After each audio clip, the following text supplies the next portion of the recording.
Good morning. Good morning. Welcome to Faith Place, Chicago Sunday School. Again, we're talking about mental health because this is Mental Health Awareness Month. And we spoke about, and I don't like the term, good mental health, but I put it into, perspective. But again, mental health is a person's emotional, psychological, and social well-being. It's an essential part of your health, and it affects how people think, feel, and act. Mental health is the state you are in when your body and mind are collectively working together. Good morning, Mitzi. A helpful way to think of it is that your brain working in a way to serve you well. The brain is always doing as much as it can with very few resources. There is a limit. When your mental health is doing poorly, you can begin to feel as if you're spiraling or experiencing some type of disconnection in your world. That can ultimately lead to mental illness and leave an individual feeling stuck. 1 Peter 5 and 7. Cast all your anxiety on him because he cares for you. Question: can your mental health change over time? Yes. Changes in mental health can manifest in various ways affecting thinking, feeling, and behavior. These changes can be temporary or persistent and may indicate the presence of mental health condition if they are severe, interfere with daily function, or cause significant distress. Recognizing and addressing these changes is crucial for maintaining overall well-being. For all of us, our mental health changes to help us adapt to the world around us. We can think of mental health as the sum total of mental, emotional, and social resources available to meet the challenges the world throws at us. When our resources run low, we may start to have symptoms or difficulties. The state of your mental health is always changing depending on the balance of resources and challenges. Research shows that most people will have mental health problems at some point in their lives. This is often not acknowledged when we try to think in terms of normal versus abnormal. As you can see, with the pandemic, made us clear to most of us, because a lot of people were experiencing, and I thought my view when they were talking about the increase of mental illness, mental health problems during the pandemic, my thought was a lot of the people who were suffering or experiencing these problems was that they were probably dormant in them already, and going through the pandemic, the isolation and everything that everybody went through just manifested and kind of brought it to surface. Because a lot of times when people have start feeling something, they kind to overcompensate to not understanding really what's going on. New research about mental health also reveals how tied our mental health is to our body. As we spoke last week about, our mental health is our health. And as you do things to take care of your health, that includes, it has to include your mental health. And there are a lot of things that can help you with your mental health. For example, inflammation caused by activation of the immune system happens in our brain. Our inflammatory load changes from day to day depending on many factors: nutrition, pollution, stress, viral illnesses. Our mental health can follow along these ups and downs. This adds a new twist to the conversation that makes it clearer that sometimes the cause of mental health problems has nothing to do with the choices that we make or the values we may hold. I'm going to show you a more detailed look at the types of changes that may impact our mental health and how. Changes in thinking, confusion or delirium, difficulty thinking clearly, feeling confused, or experiencing a temporary change in mental state. Delusions, holding strong fixed beliefs that are not based in reality. Disorganized speech or behavior.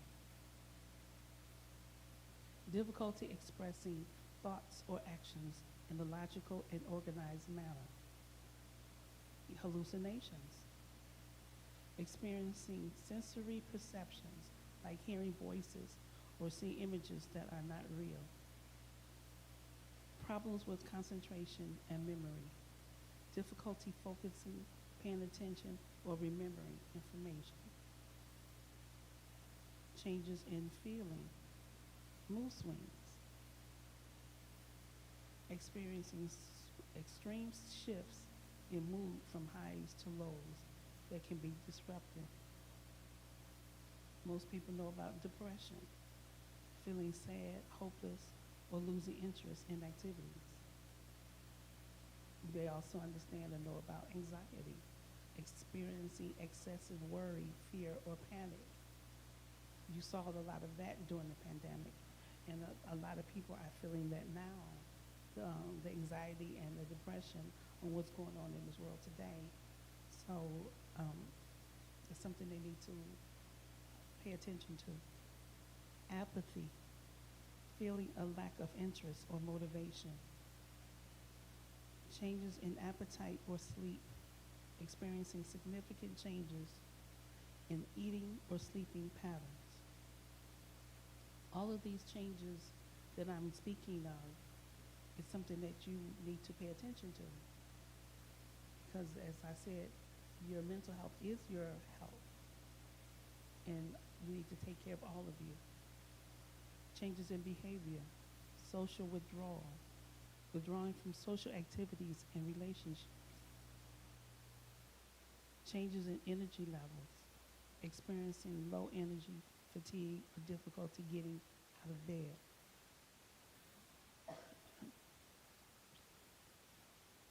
Changes in eating habits, experiencing significant changes in appetite, eating patterns, or weight.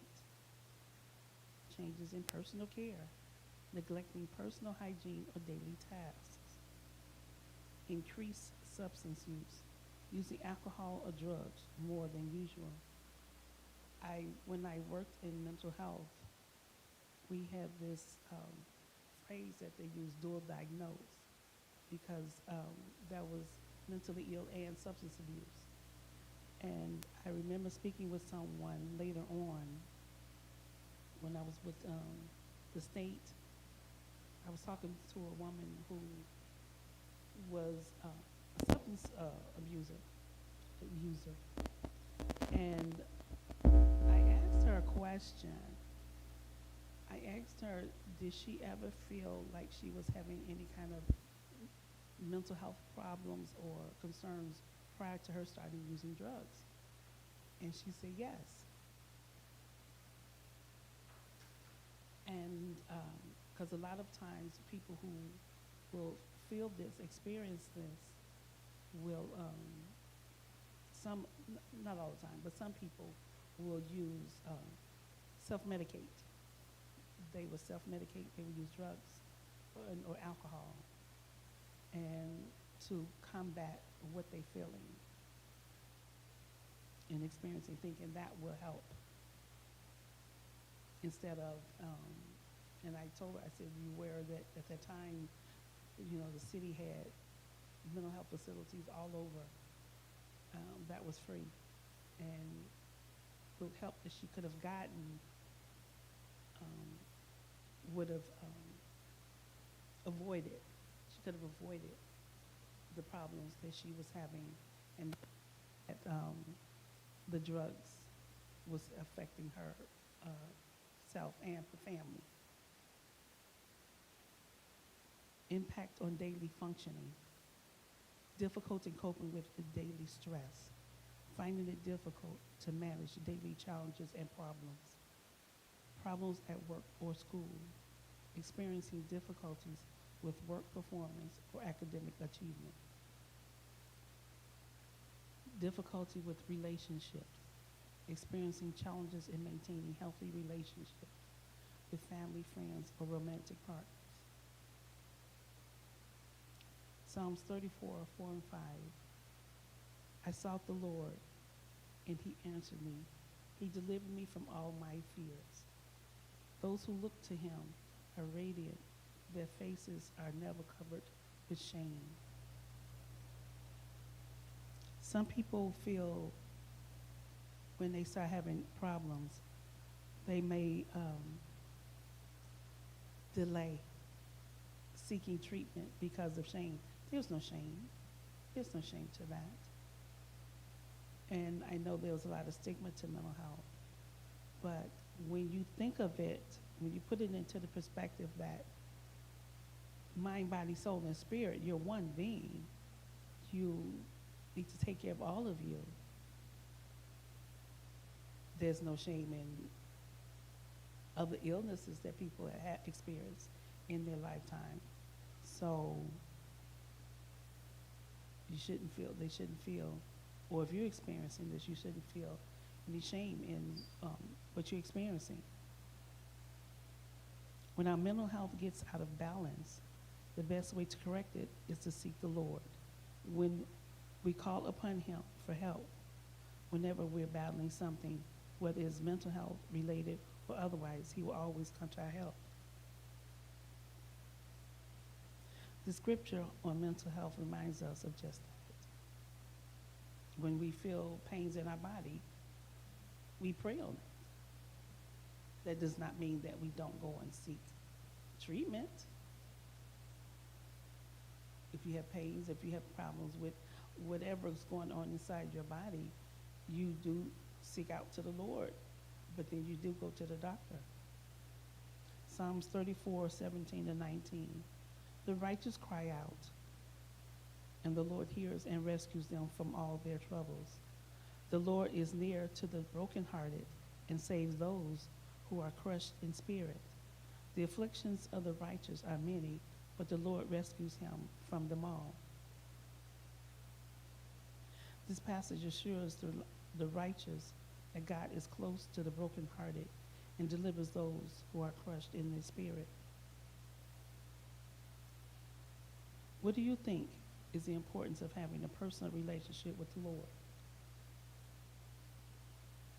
We speak about that all the time, that should be first and foremost, that is something that we all should strive to have, that personal relationship with the Lord.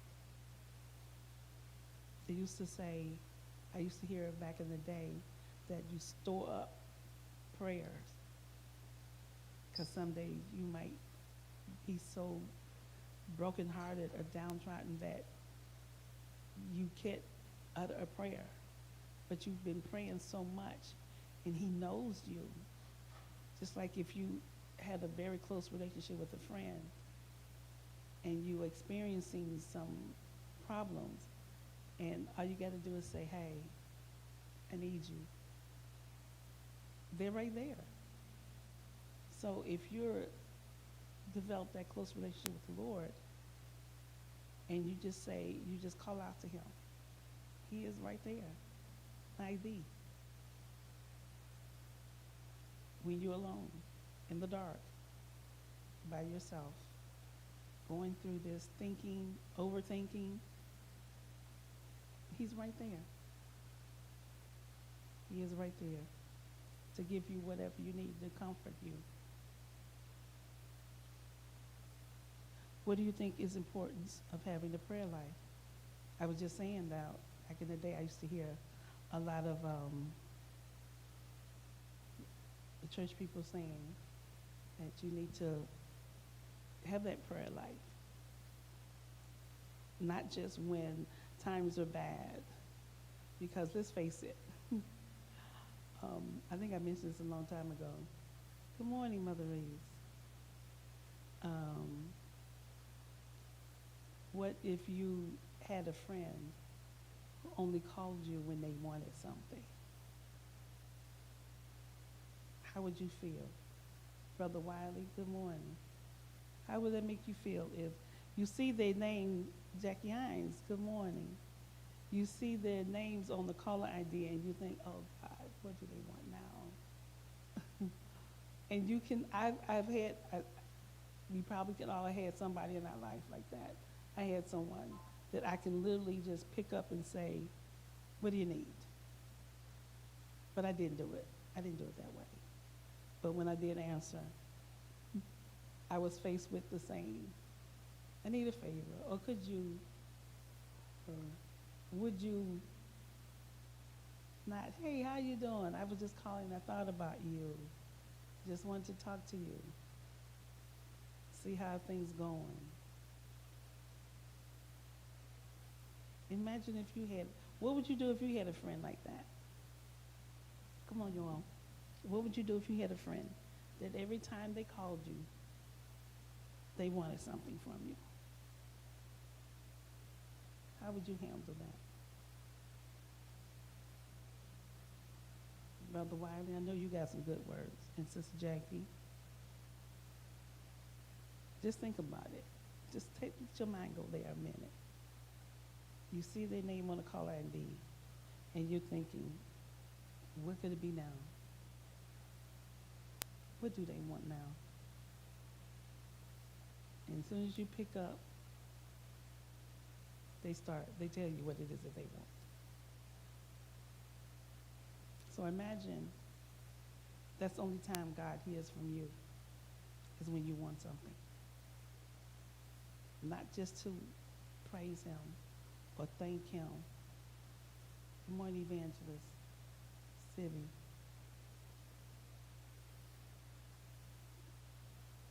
Not to say, Lord, I love you, or I appreciate you, or during my darkest times you were there, and I thank you.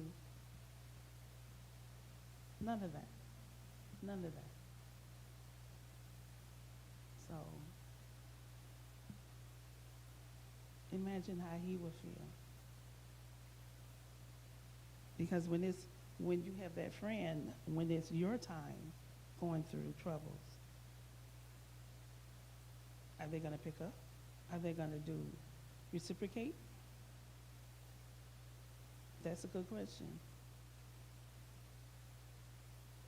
That is a good question. Think about it. It's hard to think about it because you don't want to think that someone is just using you.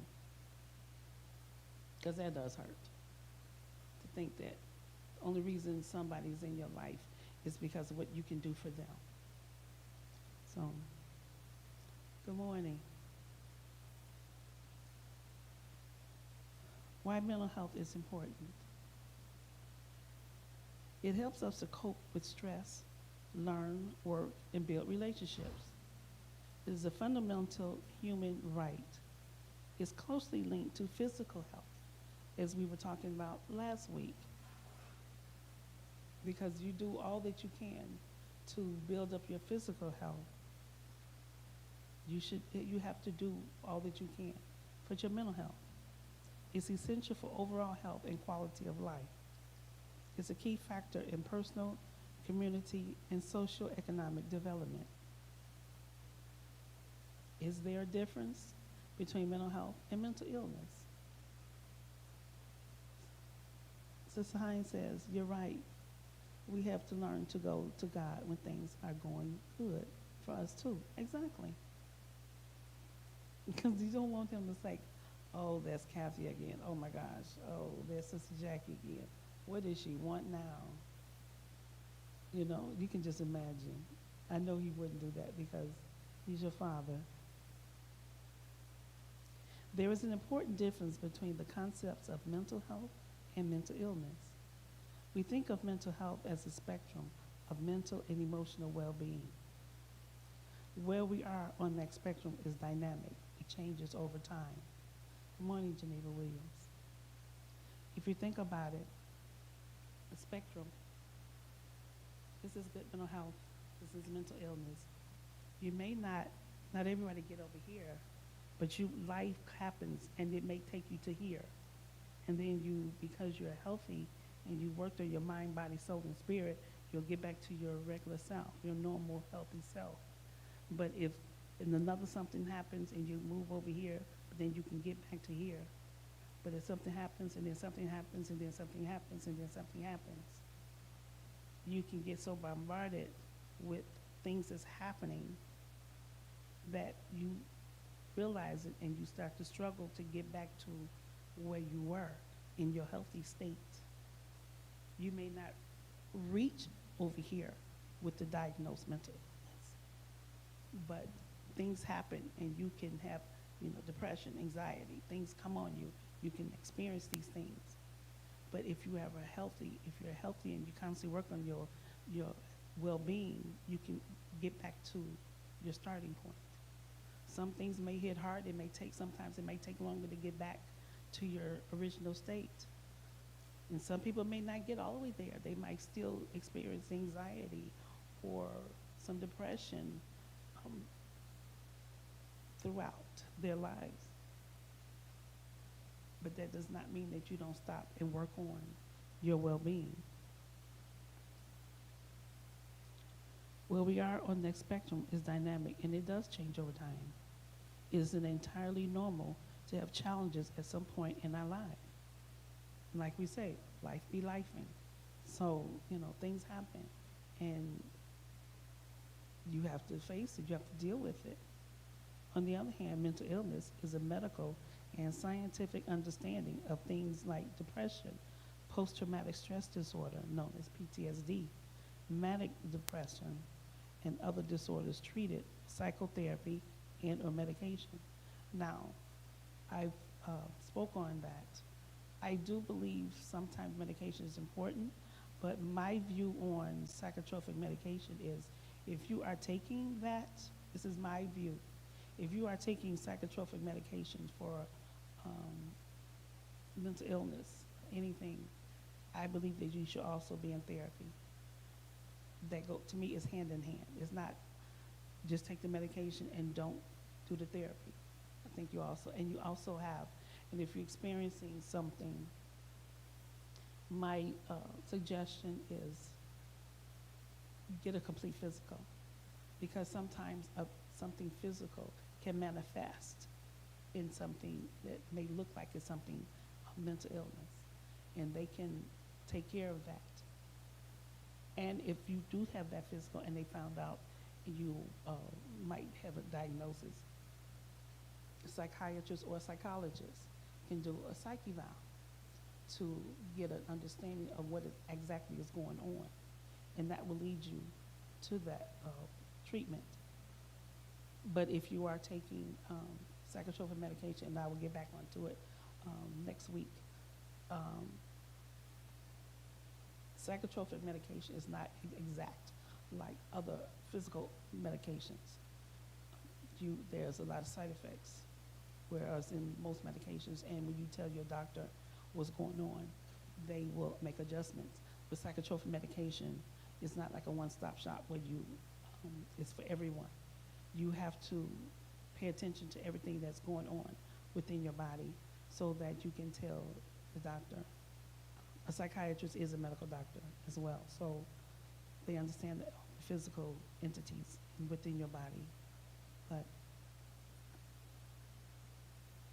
it is helpful here to think of medical illness as an example.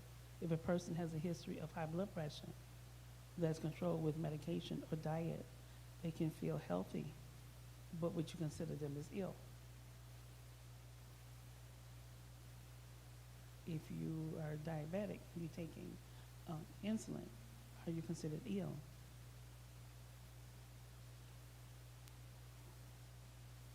Most people would say no, that person is not medically ill. In other words, disorders are mental illnesses. However, people are not mentally ill, really. It's more accurate to say that there are people who maybe have mental illness. They have issues that's going on within their body, within their mind. I like to describe it as people who are diabetic. That means that their pancreas is not functioning to the capacity that it's supposed to. So they're not processing the glucose. so they have to take the insulin. If you, your brain chemistry is off, is not balanced, then you might have to take something to put it back into balance. And a lot of things can affect you, just like a lot of things can affect different parts of your body or different organs within your body.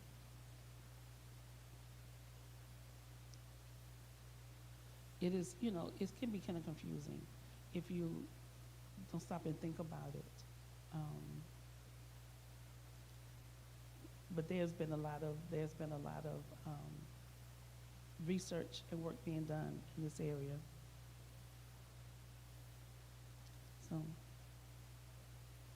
So mental illness, in summary, is a term used for clinicians to guide therapy and scientists to study disorders. And also, if you have a psych eval and you're diagnosed with something, that helps to determine what treatment is necessary for you. As people in society, thinking of mental health as a dynamic state with ups and downs is much closer to the truth of how things actually work. How common are mental illnesses? According to the CDC, more than 50% of people will be diagnosed with a mental illness or disorder at some point in their lifetime. And 1 in 5 people in the U.S. will experience mental illness in a given year. In addition, 1 in 5 children have had or will have a serious debilitating mental illness. What people should know and understand about mental health. Mental health problems are normal and not a sign of abnormality. It's not a sign of a moral flaw. How we learn to cope with the resources given to us looks different for everyone. Think of people who have no resources. Their socioeconomic status can play a big part in that. Things that they face on a daily basis. If you live in a very stressful area, or your life is very stressful, and your life and death you face and deal with on a daily basis. Just think of what's happened with the people who are military. That's why a lot of them suffer, because the things that they face, the things that they have to deal with on a daily basis.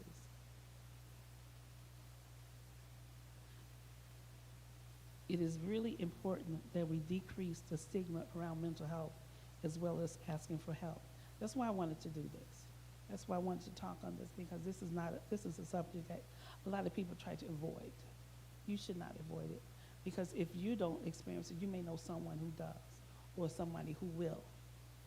And if you think of it as a taboo subject, then you won't seek help, or you won't help that person. It is necessary to understand that mental health is our health, our total health. It's a package deal. If you take your health seriously, that means you do whatever it takes to make sure that you are healthy. You do preventative measures with regular doctor's visits. Take all required tests ordered by your physical care, your primary care physician. Make whatever changes in your eating habits, physical activities to ensure that your overall health is fine. That also includes your mental health as well.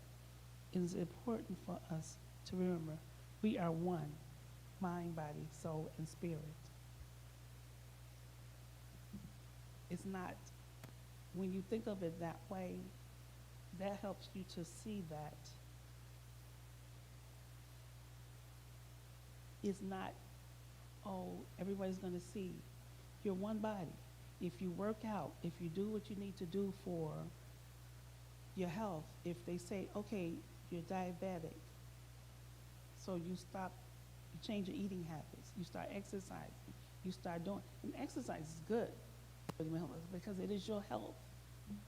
So if you do all that you need to do to keep down the stress, and we're going to go on to all of that in the next week or the final week. Take care of your mind, body, soul, and spirit. That is very vital.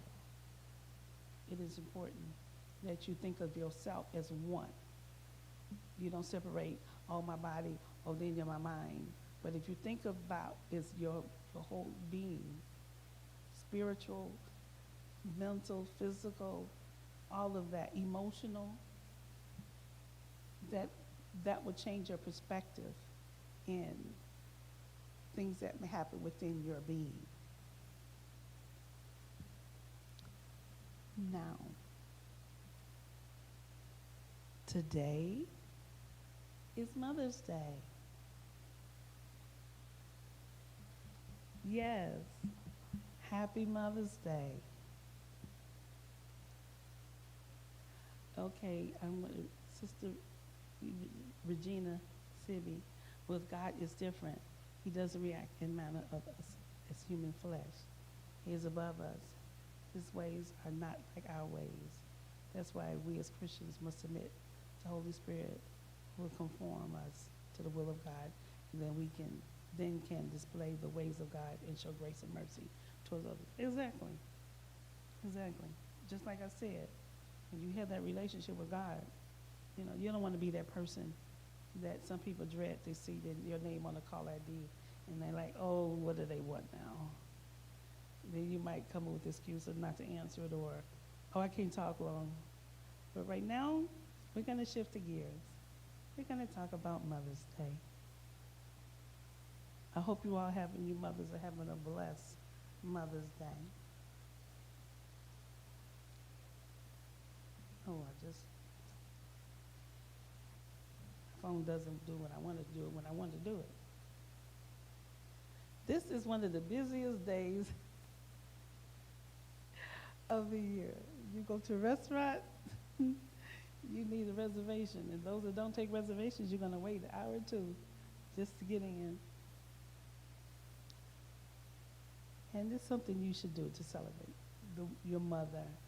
And because not everyone has a mother or a good mother. If you're blessed with a good mother, you are truly blessed. What is a mother? A mother is a female parent, primarily defined as a woman who gave birth to a child, but also encompasses women who have adopted a child or are fulfilling the parental role of raising a child. Essentially, a mother is a caregiver and nurturer who provide love, support, and guidance, and often plays a vital role in the upbringing and development of a child. So that is also include, because back in the day, your neighborhood, it takes a village. It takes a village to raise a child, because one person or two people cannot do it all. So you might have a lot of mother figures in your life. The true meaning of being a mother encompasses the nurturing, providing love and support, and guiding a child's growth and development. It involves sacrificing personal needs for the child's well-being, instilling values, and shaping their character. Motherhood is a journey filled with joy, challenges, and profound love, ultimately leaving a lasting mark on both the mother and her child.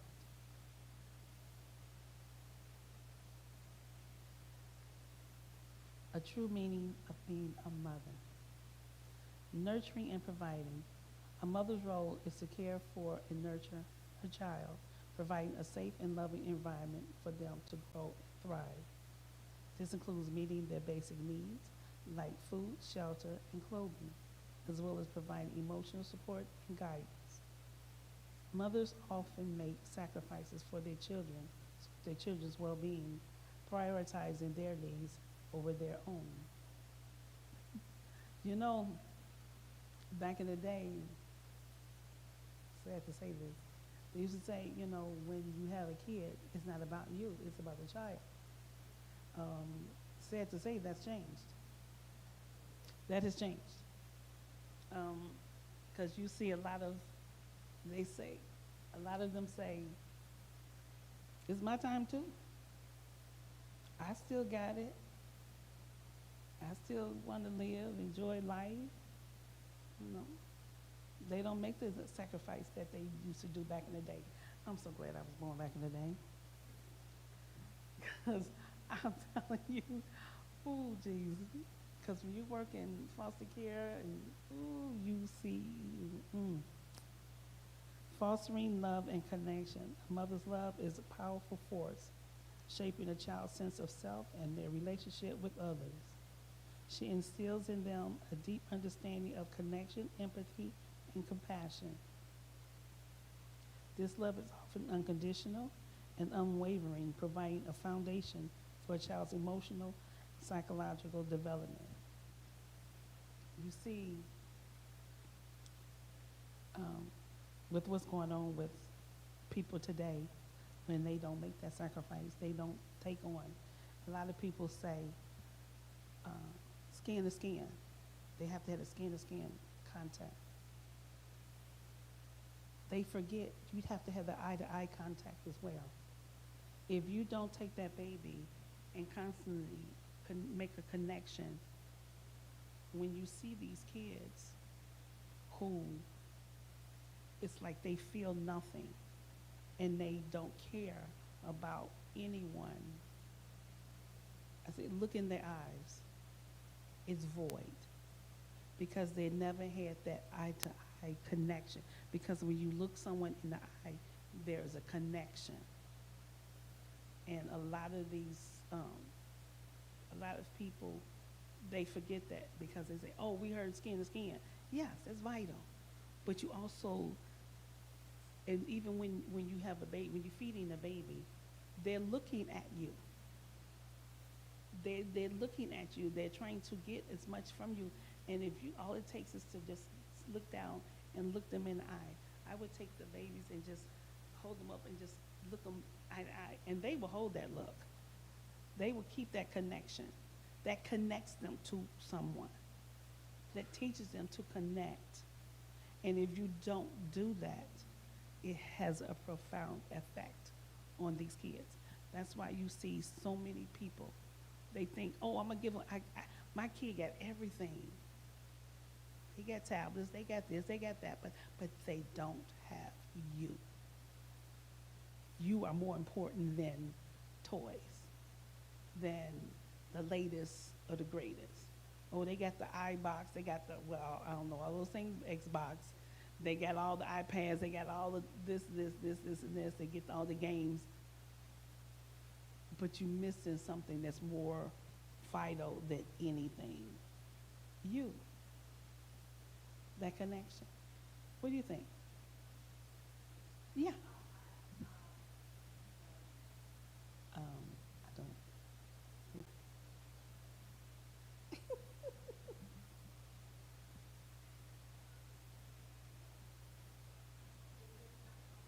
But they won't hear you. I think we still have somebody. Maybe they're on their way.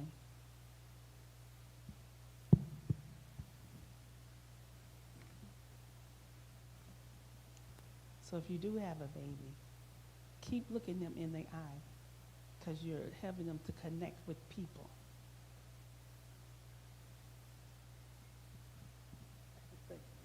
Thank you so much.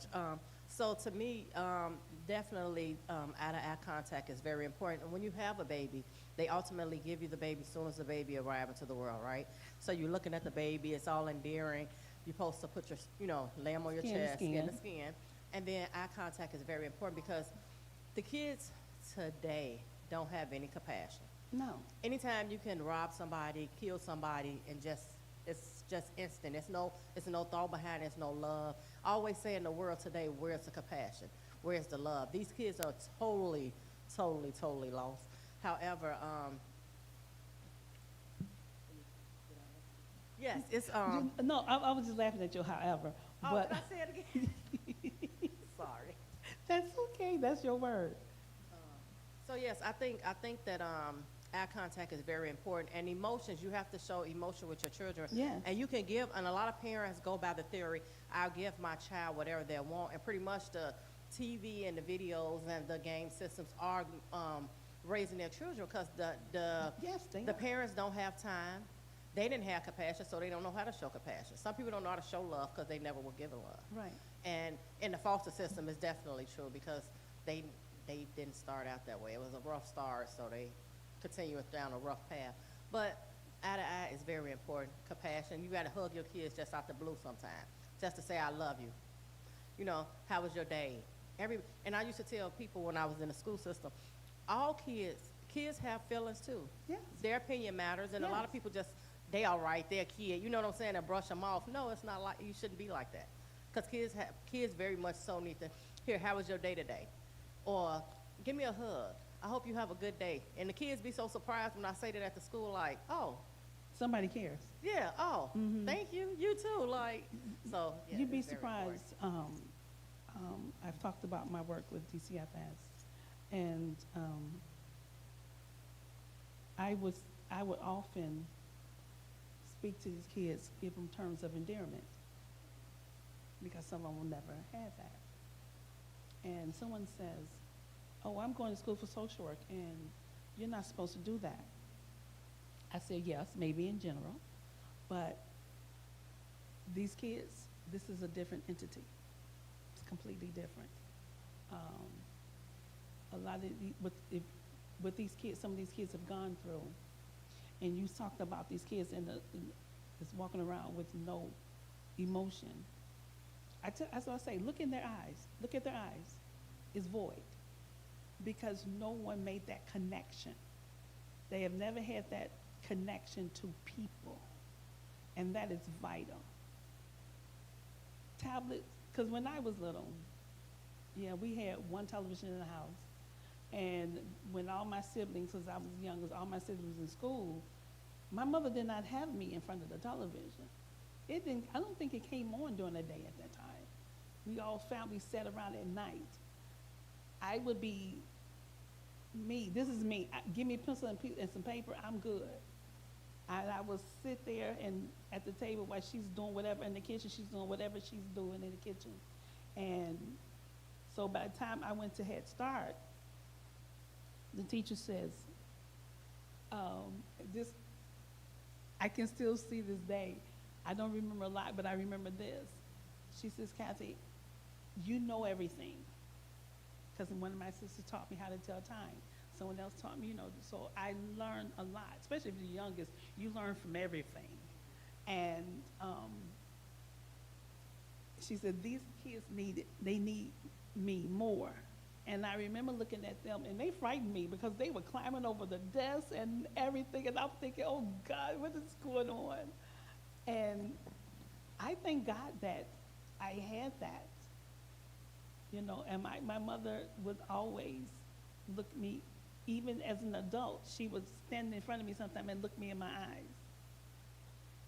And a lot of people, they don't get that. So when you're talking to someone, they won't look in your eye. And they would look down and like, lift your head, look at me. So if I had to testify in court for what the child say, I would say to the kid, look me in my eye and tell me what you want. And they would tell me what they wanted. And so when I go to court and I would say they want X, Y, Z, I want them to tell me, express to me what they want, And I remember saying something to Wooden's kid, and he was just broken up in tears. And I said, why? He says, you came to see me. I'm like, I'm supposed to. Well, you came to my job. Well, you're not at your place. I had to come where you are. And he said, but some other kids don't get their visits like that. I said, well, you're special. So I recognized, and I thank God we did recognize that we were raising these kids too, because it takes a village. So if you're part of some kid's village, you have to realize that you play an important part. Their parents may not be equipped, because not everybody is equipped, because some people never got unconditional love growing up, so they might not know how to give it. But if you are a loving, giving person, compassionate person, give what's in you to help this child. Because you may be that one connection that changes this kid's life. you don't know what impact you may have on a child. That goes along with the statement, like they say the eyes is like a gateway to your soul. It is. If you look in people's eyes, you can see a lot. Or if Yeah. you're having a deep conversation with someone and you look in their eyes, you can tell their emotions or feed off of what, you can kind of feel their vibe or whatever. So it's going to be extremely hard for us as Christians, right, to pull the young people in that's out here in the world, right? Consistency. Because it got to be consistency. However, it's going to be hard to reach them because they're so hard. Yeah. Their heart is so hard. Because they've never experienced that. They never You see- have a lot of kids, like you said earlier, they out there doing whatever. And I spoke earlier when I was talking about mental health, the environment plays a big part. If they live if the environment is stressful, violent, there's no safety, they don't feel safe. Just imagine how their life is. When they lay down to go to sleep, is it peaceful? Do they feel safe to go to sleep? You know, you may not think about something like that, you know.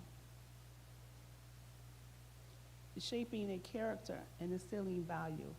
A mother plays a crucial role in teaching her child valuable life lessons and shaping their character.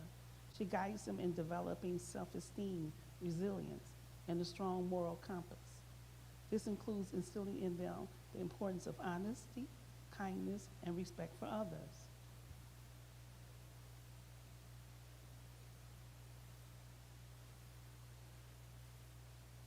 A journey of growth and self-discovery. Motherhood is transformative experience, not just for the child, but also for the mother herself. It can lead to personal growth, a deeper understanding of oneself, and a newfound appreciation for the simple joys of life. Because when you think about it, when you see a child experience something for the first time, you may feel like, oh, it's snowing outside, oh my gosh.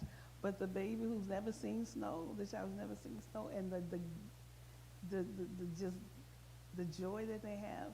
I remember I was in the store around Christmas, and it was a little baby in a cart, and she was just so giggly and happy to seeing the Santa Claus figures and all the Christmas things. There's nothing more beautiful than a child's laughter. And she was and I just turned around and just looked at her. And it brought joy to me just to see this baby so excited on seeing Santa, you know, and all the Christmas decorations in the store, you know. And like you said, the parent may not have it.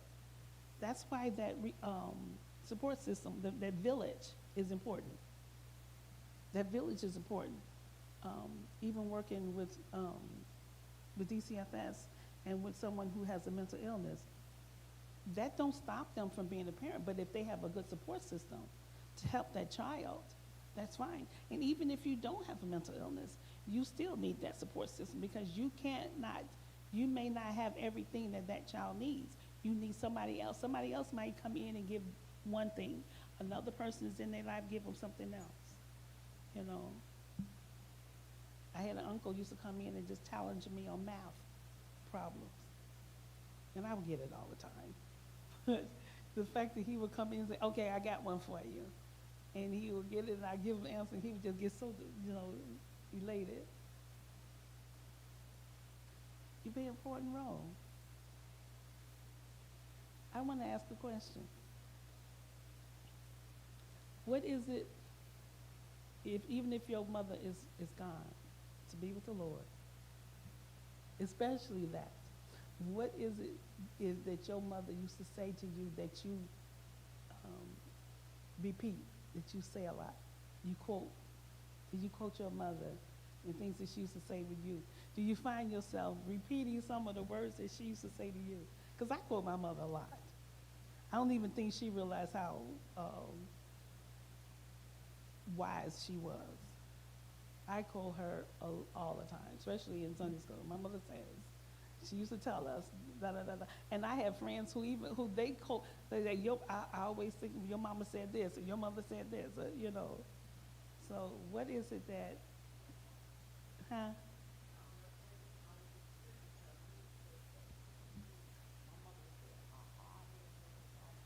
Put, that's everybody's mama. No, I would just submit you to Sister Denise that my mother will always tell us, a hard head will make a soft behind. Yes. And it's so true. That was the mamas back in the day. They need to repeat those words. They need to repeat those words. So what is it that your mother used to say to you?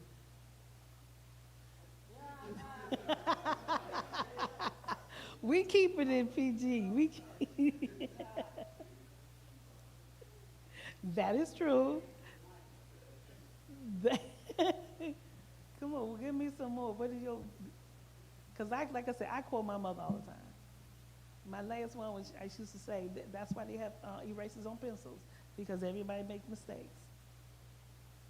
And I have a friend, she used to say, yeah, I quote, your mom used to say this, and I quote that all the time. And even the things that she used, all the things, they quote her more than I do. Like I said, okay, so she had an effect on them. It's the village, you know. So what did you quote some things your mother used to say to you?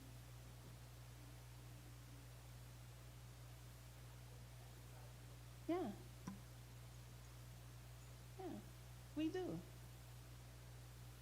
Because especially my mother's been gone for, a long time, almost 30 years. They still have an effect on you. Because they were with you, she knew you before you came into this world. Because, she carried you for 9 months and you fed from everything, all her emotions, everything she took in, you took in. I think everyone emulates speech and some behaviors of their mom. My mom was fiery, and sometimes I can be as such. I'd be like, Mommy, it's not my fault. Because she would call me a firecracker. I said, Mommy, it's not my fault, it's your fault. And she would say stuff like, oh, okay, well, I'm going to let you go. I'm going to speak at you later. She had like just a certain way about her, the way she would express a lot of things. There's so many things, and some things would be flavorful. My mom was very expressive. She was an artist. She was a seamstress, and she played piano. And so those artistic minds, they tend to go there. So yeah, Mommy, she had a lot of ways about it that I emulate, and the style, fashion. My mother, she was a fashionista. So this is an homage of her, my little attire here. She would be proud. She'd probably like, ooh. I say, yeah, Mommy, it's for you. So yeah. You too.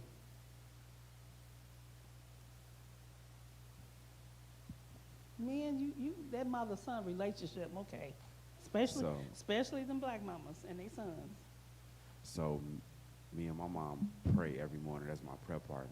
So Oh, that's wonderful. we pray at 6 a.m.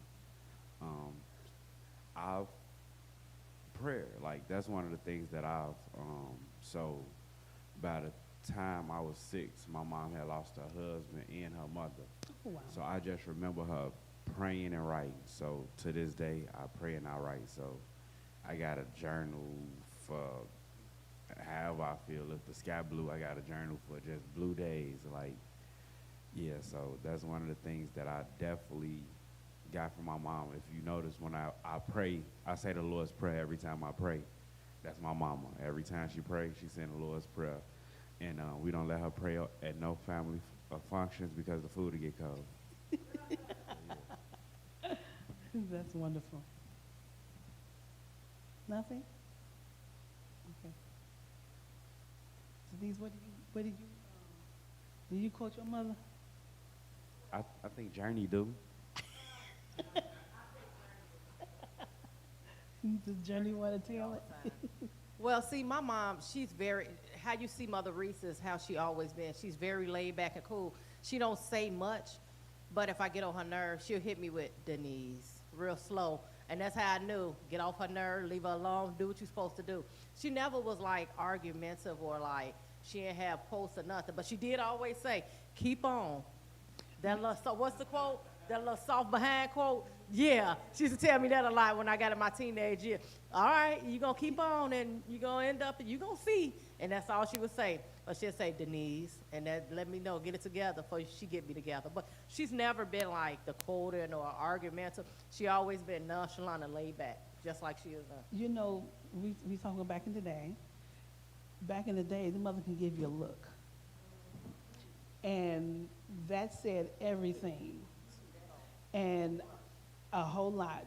And I talk about how, you know, my mother she would take 5 kids, because most time, like I said, I would be me, because the other would be in school before I went to school, going grocery shopping. But my mother can take all 5 of us to the store. And I can promise you, not one of us went anywhere. Because if any of us did, Jesus would have had to tell his father that he had to come down and save us, because my mama would have took us out. Because she said, where you act a fool is where I act a fool. And we knew better. We knew not to touch stuff. Don't pull anything off the shelf. And if an adult is coming down the aisle, we had to move to the side. People are not teaching their kids things today. But you know, exactly, respect your elders. But my mother told me one time, well, she told me many times, I regret sometimes teaching you that respect is earned, because I was short back then, and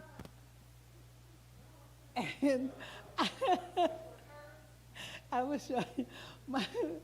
I think I was like 12, so she would send me to this place to get some bulbs for our chandelier. And I went in there carry the one bulb so I could show them what I wanted and how many. And I'm standing there, and all these adults coming in, and they just standing over me, ordering what they want, coming and going, and I'm just standing there like, what the world? So I just like, hey, my money spends just like theirs. And that's what they all the heads still looking down at me, and I just sit there, you know, and I would tell her, respect is earned. And through the years, she says, sometimes I regret teaching you that, because I would quote that respect is earned. I don't care who you are, you have to earn it. You know, even respect the kids. This child is sitting there trying to buy something, and you come there, moving to the side, and like, okay, I want this, like, you know. Brother Michael says, oh, you don't believe fat meat is greasy. Oh, I don't think we all heard that. It was if my bed don't become my cooling board.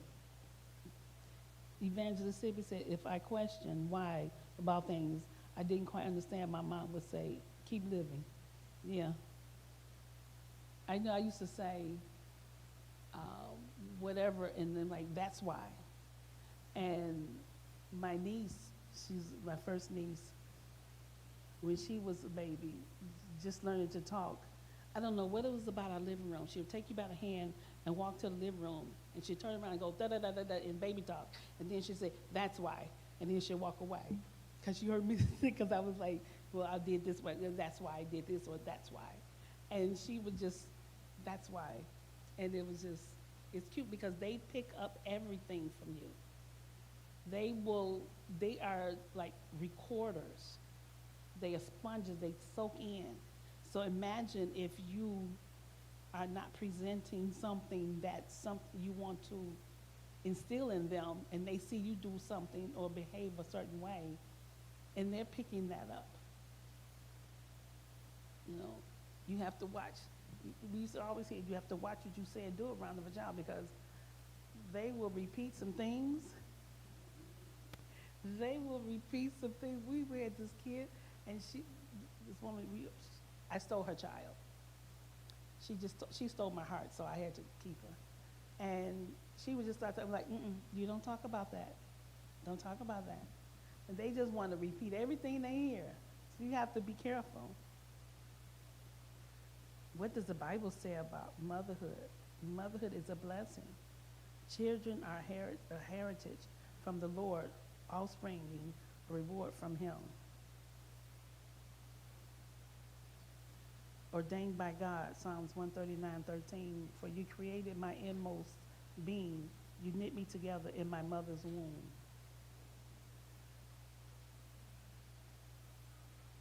A mother is a selfless, loving person who often sacrifices many of their wants and needs for the wants and needs of their children. A mother works hard to make sure their child is equipped with the knowledge, skills, and abilities to make it as a competent human being. You don't see that anymore. And I'm going to give you my opinion on mothers. I've said this many times because in my opinion, you hear me say my opinion, in the child's eyes, their mother is their personal and physical connection to God. They look and call on her when they're sick, when they're afraid, to fulfill all of their needs. When they feel safe, with her they feel safe. Perhaps a continuation of their previous lifetime connection to her while they were in that womb. And my opinion again, what God put in a real mothers, and I say that, take it however you want, real mothers. If the enemy comes after your child, that real mother will put him away.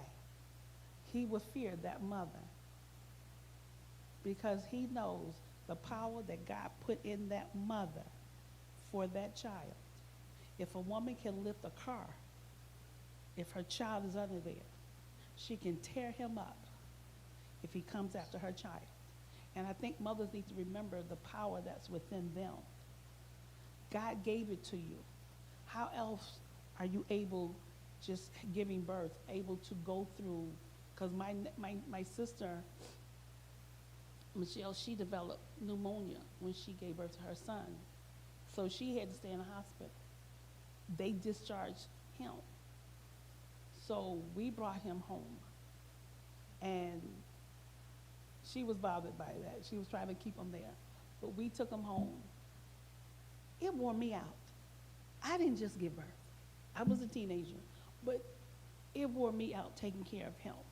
So imagine you just gave birth and your body is going through all that it went through to bring that child in this world, and you get up and you do everything that it takes to take care of that child. God put that in you. God put that in you. This is all my beliefs, my opinion and my beliefs. God put something special in mothers because he gave you something special that you have to deal with, to work with. Because in everything, that child is looking to mama. They look to that mother. And the effects you have on that child is not something that should be taken lightly. Because like I said, and I was talking to a mother whose daughter was going through some things. I said, you go in there and you get your child back. You tell that enemy to get out of here. You take it over. And he will flee. I promise you, what God puts in that woman, in that mother, there's nothing more powerful. And I think when they realize what the effect that they have, what's in them, especially if they have that relationship with God, ain't nothing more powerful than that. And that's what saddens me when you see a child who, because my mother, all the kids in the neighborhood called her mama. Because she said they're not bad kids, they just not loved. And she showed them. She'll check you in a minute. But they appreciated that. Because, and kids do appreciate when you discipline them. Because they think you care. Because, you know, they're not getting that. They may not be getting that at home. So if you are blessed, Michael Wiley says, and I do agree, I think Shakespeare was quoted saying, mother is the name of God on the lips of children. Yeah, think about that relationship with your baby, with your child. That is a vital, vital role because you are creating tomorrow's leaders, doctors, lawyers. Thank you, Jesus, politicians. You know, so Today is Mother's Day. Happy Mother's Day to all the mothers. And if your mother is in heaven, you still got your mama, because she's never gone. You all have a blessed day.